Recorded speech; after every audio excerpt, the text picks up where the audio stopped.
Hello everyone, welcome to daily bites. Daily bites में आप सभी का स्वागत है। इस वीडियो में हम मैथमेटिक्स का न्यू टॉपिक जो है वैन हेल्स थ्योरी, इसके बारे में देखेंगे। बहुत इंपॉर्टेंट टॉपिक है। इसका एक क्वेश्चन हर पेपर में आपको देखने को मिलेगा।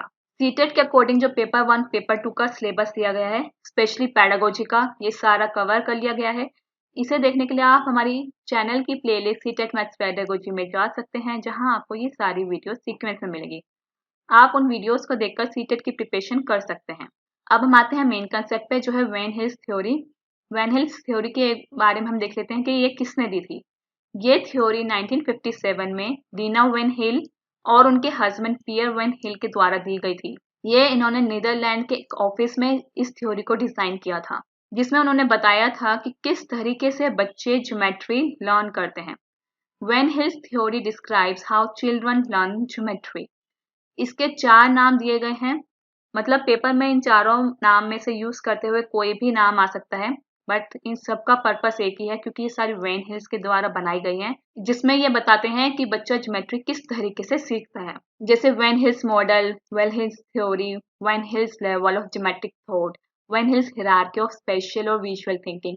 कोई भी नाम यूज करके पेपर में क्वेश्चन दिया जा सकता है, बट आपको इसमें घबराने की जरूरत नहीं है। इन सब का एक ही काम है, ज्योमेट्री के बारे में बताना कि बच्चा किस तरीके से ज्योमेट्री सीखता है, क्या लेवल होते हैं, क्या स्टेजेस होते हैं, किस तरीके से डिफाइन किया गया है, उसमें बच्चा क्या करता है, ये सब इन सब में सेम है।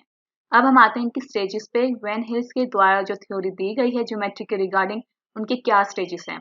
इसकी टोटल 5 स्टेजेस हैं, जिसमें 4 लेवल आते हैं। क्योंकि ये लेवल 0 से शुरू होता है और लेवल 4 पर जाता है, तो इसलिए इसमें टोटल 4 लेवल हम कहेंगे। अब क्योंकि ये वैन हिल्स के द्वारा दी गई है, तो मतलब एक फॉरेन थ्योरी है। फॉरेन थ्योरी जनरली हमें इंग्लिश में ही मिलेगी और इसका हिंदी ट्रांसलेशन अलग हो सकता है। तो इसलिए मैं आपको सजेस्ट करूंगी कि आप हिंदी ट्रांसलेशन के साथ साथ, हिंदी वर्ड्स के साथ साथ आप इंग्लिश वर्ड्स को भी याद रखिएगा कि इंग्लिश में एक्चुअली में क्या उसका मीनिंग है, क्या लेवल है, किस तरीके से बच्चा वहां पे ज्योमेट्री के बारे में समझता है। तो आप फोकस रखिएगा इंग्लिश पर जब आप ये क्वेश्चन अटेम्प्ट करेंगे, फिर आप उसका हिंदी में मार्क करिएगा। इसमें 5 स्टेजेस हैं, जिसमें सबसे पहले लेवल 0 जो है विजुअलाइजेशन, लेवल 1 है एनालिसिस, लेवल 2 है एब्स्ट्रैक्शन या फिर इनफॉर्मल डिडक्शन। इन दोनों नाम को यूज करते हुए पेपर में क्वेश्चन आ सकता है। लेवल 3 है फॉर्मल डिडक्शन और लेवल 4 है रिगर। इन पांचों के बारे में अभी हम एक एक करके देखेंगे। सबसे पहले है लेवल 0 जो है विजुअलाइजेशन। यहाँ पे बच्चा विजुअल इमेजेस क्रिएट करता है शेप्स के बारे में।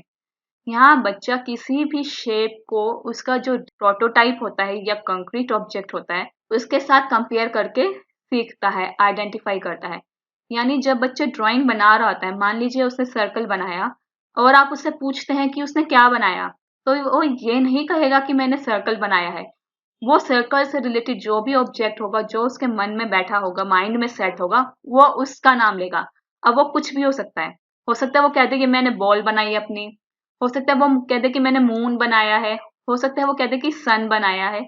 इस तरीके से कोई भी इमेज जो गोल वो बनाएगा, वो उसे सर्कल का नाम नहीं देगा, वो उसका नाम देगा जो उसके माइंड में इमेज बनी हुई है। जैसे यहाँ ये बच्चा सोच रहा है, बच्चा एक सर्कल के बारे में तो सोच रहा है, बट वो सर्कल का नहीं सोच रहा, वो सर्कल से रिलेटेड जो भी इमेज है, जैसे कि सन, वो उसके बारे में सोच रहा है कि ये सर्कल ना होते हुए एक सन है। वो उसे इस तरीके से रिप्रेजेंट करता है अपने माइंड में।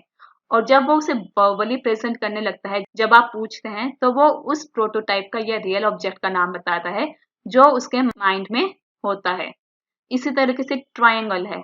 ट्रायंगल से रिलेटेड बहुत सारी इमेजेस हैं। जब बच्चा ट्रायंगल बनाता है, तो वो एक्चुअली में ट्रायंगल नहीं बना रहा होता, वो एक उससे रिलेटेड इमेज, जैसे कि कैप है या कोई भी चीज है, वो बना रहा होता है, जो उसको लगता है कि वो उस शेप में है। इसी तरीके से बच्चा कोई भी इमेज बनाकर उसे कोई भी नाम दे सकता है। जैसे उसने स्क्वायर बनाया, तो वो कह देगा ये बॉक्स है। अगर उसने रेक्टेंगल बनाया, तो कह देगा ये मेरी बुक है। इस तरीके से वो कोई भी शेप बनाकर उस शेप का नाम ना देकर कोई इमेज का नाम, कोई कंक्रीट ऑब्जेक्ट का नाम देगा। वो होता है विजुअलाइजेशन। इस तरीके से बच्चा शेप्स को विजुअलाइज करके अपने मेंटल इमेज बना के रिप्रेजेंट करता है। यहाँ बच्चे को शेप्स की कैरेक्टरिस्टिक्स क्या होती हैं वो नहीं पता होता। उसे नहीं पता होता कि जो ट्राइंगल वो बना रहा है उसकी 3 साइड्स होनी जरूरी है। उसे नहीं पता होता जो सर्कल वो बना रहा है वो गोल होना जरूरी है। बस जो उसके मन में आता है वो उसको बना देता है और उसको शेप के बारे में नहीं बताता, एज अ शेप प्रेजेंट नहीं करता। वो उसको ऑब्जेक्ट बनाता है। कई बार होता है कि बच्चा एक सर्कल बना रहा होता है या स्क्वायर बना रहा होता है, लेकिन वो एक्चुअली में स्क्वायर या सर्कल बनता ही नहीं है, वो कोई और सी इमेज बन जाती है जिसे वो कोई थर्ड ऑब्जेक्ट का नाम या कॉन्क्रीट ऑब्जेक्ट का नाम बनाकर प्रेजेंट करता है। वो होता है विजुअलाइजेशन। और यहाँ पे बच्चों को इनकी कैरेक्टरिस्टिक्स नहीं पता होती। जब बच्चा इनकी कैरेक्टरिस्टिक्स को जानने लगता है या उसके नाम जानने लगता है, जो वो शेप बना रहा है वो क्या नाम है, उसका क्या कैरेक्टरिस्टिक्स है, तब वो आता है लेवल 1 में, यानी कि एनालिसिस में। यहाँ बच्चा एनालाइज करने लगता है, उसका विश्लेषण करने लगता है कि जो इमेज उसने बनाई है वो एक्चुअली में क्या है, कैसी है, उसकी क्या कैरेक्टरिस्टिक्स है। यहाँ बच्चा शेप्स के नाम और उनकी प्रॉपर्टीज या कैरेक्टरिस्टिक्स को एनालाइज करना शुरू कर देता है। यहाँ बच्चे के लिए अब वो इमेज बनाते हैं, जैसे सन या मून, जो एग्जाम्पल मैंने आपको पिछली बारी दिया था, पिछले लेवल में दिया था, वो अब ऑब्जेक्ट ना रहकर वो एक सर्कल बन जाता है। अब वो सर्कल को एज अ सर्कल ही रिप्रेजेंट करता है, वो ऑब्जेक्ट नहीं बताता। यहाँ वो उसकी कैरेक्टरिस्टिक्स बताने लगता है कि ये जो मैंने गोल बनाया है ये एक्चुअली में सर्कल है। इसी तरीके से स्क्वायर, रेक्टेंगल, ट्राइंगल, ओवल्स, ये सारी शेप्स वो पहचानने लगता है, नाम समझने लगता है, इनकी क्या प्रॉपर्टीज है वो समझने लगता है। वो समझने लगता है कि स्क्वायर की चारों साइड्स बराबर हैं, रेक्टेंगल की दो साइड्स बराबर हैं। वो इस तरीके से इन्हें आइडेंटिफाई करने लगता है, एनालाइज करने लगता है। अगर 3 साइड है तो वो ट्राइंगल कहलाएगा, वो इस चीज को समझने लगता है।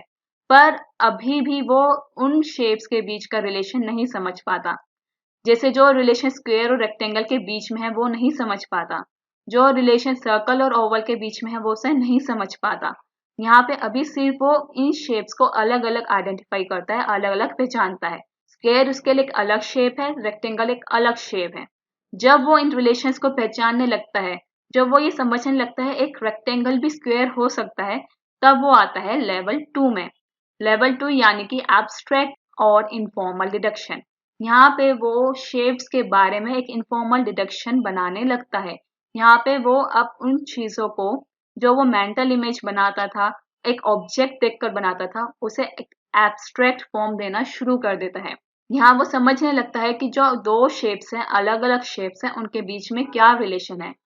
जैसे स्क्वायर है, rectangle, parallelogram, rhombus, trapezium, kite, इन सब के बीच में क्या रिलेशन है वो यहाँ पे समझने लगता है। इसी तरीके से अलग अलग ट्राइंगल्स बनते हैं, उनके बीच में क्या रिलेशन है वो उनको समझने लगता है। वो यहाँ इन शेप्स की क्या डेफिनेशन हो सकती है उसे वो अपने वर्ड्स में प्रेजेंट करने लगता है। वो यहाँ बताने लगता है कि एक रेक्टेंगल है और एक स्क्वायर है, तो उनके बीच में क्या रिलेशन है और किस तरीके से वो उन्हें डिफाइन कर सकता है, वो उसे अपने वर्ड्स में बताने लगता है। वो अपने पॉइंट ऑफ व्यू के लिए यहाँ पे आर्ग्यूमेंट्स प्रेजेंट करने लगता है। मान लीजिए उसने कोई चीज बनाई, वो यहाँ पे बताने लगेगा कि उसने ये जो चीज बनाई है, कोई ऑब्जेक्ट, कोई ड्राइंग बनाई है, तो वो किस शेप में है और वो उस शेप में क्यों है। यहाँ पे वो उस चीज के लिए पॉइंट ऑफ व्यू देने लगेगा, आर्गुमेंट्स देने लगेगा। यहाँ पे वो बताने लगेगा कि एक ही शेप के जो अलग अलग टाइप्स हैं उनमें क्या डिफरेंस है, क्या सिमिलरिटीज हैं, उसको वो समझ आने लगेगी, वो उन्हें बताने लगेगा। जैसे कि अलग अलग ट्राइंगल्स होते हैं, साइड्स के बेस पे, एंगल्स के बेस पे, वो उन्हें बताने लगेगा। इसी तरीके से अलग अलग क्वाड्रिलेटरल्स होते हैं, उनको वो समझने लगेगा, बताने लगेगा। साइड्स के बेस पे, एंगल्स के बेस पे क्या डिफरेंस है उसमें, वो उसको पहचानने लगेगा। वो होता है लेवल 2 एब्स्ट्रैक्ट इनफॉर्मल डिडक्शन। जैसे ही बच्चे का लेवल बढ़ता है, मेंटल लेवल और कॉग्निटिव डेवलपमेंट होता है, तब बच्चा आता है लेवल 3 में, यानी फॉर्मल डिडक्शन में।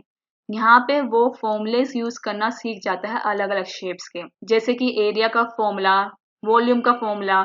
2D फिगर्स के लिए अलग फॉर्मूला है, 3D फिगर्स के अलग फॉर्मूला है। 2D फिगर्स के फॉर्मूले कई बार 3D फिगर्स में यूज किए जाते हैं, उनके बीच में क्या रिलेशन है वो यहाँ समझने लगता है। वो यहाँ अनडिफाइंड टर्म्स, यानी कि जो शेप्स वगैरह हैं उनके लिए जो अनडिफाइंड टर्म्स होती हैं, जिनको इजीली डिफाइन नहीं किया जा सकता, डेफिनेशंस उसकी इजीली नहीं समझाई जा सकती, या जो एक्सियम्स और थ्योरम्स होते हैं जिन्हें इजीली कॉन्क्रीट फॉर्म में प्रेजेंट नहीं किया जा सकता, वो यहाँ समझने लगता है। किस तरीके से जो फॉर्मुलेस हैं या शेप्स हैं, 2D फिगर्स हैं, 3D फिगर्स, उनका क्या रिलेशन है वो यहाँ समझने लगता है। यहाँ वो उसको लॉजिकल थिंकिंग के बेसिस पे एनालाइज करना शुरू कर देता है। जैसे एक क्यूब है, उसके 6 साइड्स बराबर होती हैं, यानी कि 6 साइड स्क्वायर्स हुई, उनके बीच में क्या रिलेशन है, वहां पे वो लॉजिकल थिंकिंग यूज करके समझने लगता है। जैसे आप इस फिगर में देख पा रहे हैं, area of cube is 6 times of area of square. Square और क्यूब में क्या रिलेशन है वो यहाँ समझने लगते हैं। Volume of cone is 1/3 of cylinder. Cylinder और कोन के वॉल्यूम में क्या रिलेशन है वो यहाँ समझने लगते हैं। 2D शेप्स और 3D शेप्स के बीच में रिलेशन यहाँ समझने लगते हैं। ये होता है लेवल 3 यानी कि फॉर्मल डिडक्शन। ये सब होता है जब बच्चा 11th 12th में पढ़ रहा होता है, या 9th 10th 11th 12th senior secondary की जो स्टेज होती है, वहां पर इन सब चीजों के बारे में बच्चा समझने लगता है। जब बच्चा 12th पास कर लेता है यानी कॉलेज में आता है, तब वो आता है लेवल 4 में यानी कि रिगर में। कई बार लोग या बच्चे स्टूडेंट्स इस लेवल तक नहीं पहुंच पाते, वो 12th तक का जो लेवल है लेवल 3 वहीं पर रुक जाते हैं। अगर बच्चा कॉलेज में जाके मैथमेटिक्स का मेजर ऑप्ट करता है तो वो इस लेवल पे आ पाता है, अदरवाइज कई बच्चे यहाँ पर नहीं पहुंच पाते, क्योंकि यहाँ पे जो शेप्स बनती हैं वो डिफरेंट एक्सियम्स पे बनती है। उसको समझने के लिए हायर ऑर्डर थिंकिंग की जरूरत होती है, और जिन बच्चों का मैथ्स में इंटरेस्ट नहीं होता वो इस चीज को अवॉइड करना पसंद करते हैं। जो बच्चा इस लेवल तक पहुंच पाता है उसे कॉन्क्रीट मॉडल की जरूरत नहीं होती शेप्स को प्रेजेंट करने के लिए। अब वो एब्स्ट्रैक्ट थिंकिंग यूज करके शेप्स या डायग्राम्स बनाना शुरू कर देता है। जैसे आप इस डायग्राम में देख पा रहे हैं, यहाँ पे एब्स्ट्रैक्ट थिंकिंग यूज करके कितने सारे डायग्राम्स बनाए जा रहे हैं, शेप्स बनाई जा रही हैं। यहाँ पे उनको अब कॉन्क्रीट मटेरियल की जरूरत नहीं होती शेप्स बनाने के लिए। यहाँ पे एब्स्ट्रैक्ट थिंकिंग को, लॉजिकल थिंकिंग, क्रिटिकल थिंकिंग को यूज करते हुए शेप्स डायग्राम्स बनाए जा सकते हैं। ये बेसिकली कॉलेज की जो मैथमेटिक्स होती है वो इस लेवल पर आती है, या फिर मैथमेटिशियंस होते हैं वो इस लेवल पर आते हैं। इसलिए मैंने कहा कि कई बार कई लोग या कई बच्चे इस लेवल तक पहुंच नहीं पाते, वो लेवल 3 तक ही रह जाते हैं। ये कंसेप्ट मैंने आपको पहले भी बताया और मैं दोबारा कह रही हूँ, बहुत इंपॉर्टेंट है। इसके क्वेश्चंस की प्रैक्टिस करने के लिए आप हमारी ऑफिशियल वेबसाइट पर जा सकते हैं, जहां आपको सीटेट के प्रीवियस पेपर, मॉक टेस्ट और सैंपल पेपर्स मिलेंगे। उनकी प्रैक्टिस करके आप अपनी परफॉर्मेंस बूस्ट कर सकते हैं। इस वीडियो में भी हम 1-2 क्वेश्चंस देखेंगे कि किस तरह के क्वेश्चंस इसके प्रीवियस पेपर में आए हुए हैं। जैसे कि वैन हिल्स लेवल की जो स्टेजेस हैं वो किसके डेवलपमेंट की बात करते हैं, नंबर कंसेप्ट की, प्लेस वैल्यू की, ज्योमेट्रिकल थिंकिंग की, या फ्रैक्शंस की। वैन हिल बात करते हैं ज्योमेट्रिकल थिंकिंग की, किस तरीके से बच्चा ज्योमेट्री की थिंकिंग अपने माइंड में बनाता है, किस तरीके से वो स्टेजेस क्रॉस करके चलता है। इसके बाद है करेक्ट सीक्वेंस। हमें बताना है कि ये जो 4 ऑप्शन दिए गए हैं इसमें ज्योमेट्रिकल थिंकिंग के लिए कौन सा करेक्ट सीक्वेंस है। पहला है visualisation, analysis, informal deduction, formal deduction. पहला ही हमारा करेक्ट ऑप्शन हुआ, क्योंकि इसमें जो डेवलपमेंट है ज्योमेट्रिकल थिंकिंग की उसका करेक्ट सीक्वेंस दिया गया है। नेक्स्ट है अ 7-year-old boy thinks that all 4-sided figures are square। यहाँ पे बच्चे ने जो 4-sided फिगर्स बनाई उन सबको उसने स्क्वायर बोला। तो वैन हिल के अकॉर्डिंग वो अभी कौन से लेवल पर है? क्या वो डिडक्शन पे है, इनफॉर्मल डिडक्शन पे है, एनालिसिस पे है, या विजुअलाइजेशन पे है? अभी बच्चा फिगर्स के बीच में रिलेशन नहीं समझ पा रहा। जब बच्चा फिगर के बीच में रिलेशन नहीं समझ पाता तो वो होता है विजुअलाइजेशन पे। यहाँ पे बच्चे को सिर्फ फिगर्स या शेप्स दिखती है, उनके बीच में क्या रिलेशन होता है वो नहीं समझ पाता। तो अभी बच्चा है विजुअलाइजेशन पे। इस वीडियो में हमने 3 ही क्वेश्चन कवर किए वैन हिल्स के। इसके और भी क्वेश्चन हैं, उनको देखने के लिए आप प्रीवियस पेपर्स देख सकते हैं। प्रीवियस पेपर के लिए आप हमारी ऑफिशियल वेबसाइट पर विजिट कर सकते हैं, जहां आपको सारे प्रीवियस पेपर्स मिलेंगे। ये टॉपिक बहुत इंपॉर्टेंट है, इसको बिल्कुल भी मत छोड़िएगा, इसकी प्रैक्टिस अच्छे से करिएगा। अब तक के लिए इतना ही। बने रहे हमारे साथ व्हाट्सएप, फेसबुक, इंस्टाग्राम, टेलीग्राम पे। इनके लिंक्स आपको डिस्क्रिप्शन बॉक्स में मिल जाएंगे। Thank you and have a nice day. Stay blessed, stay tuned.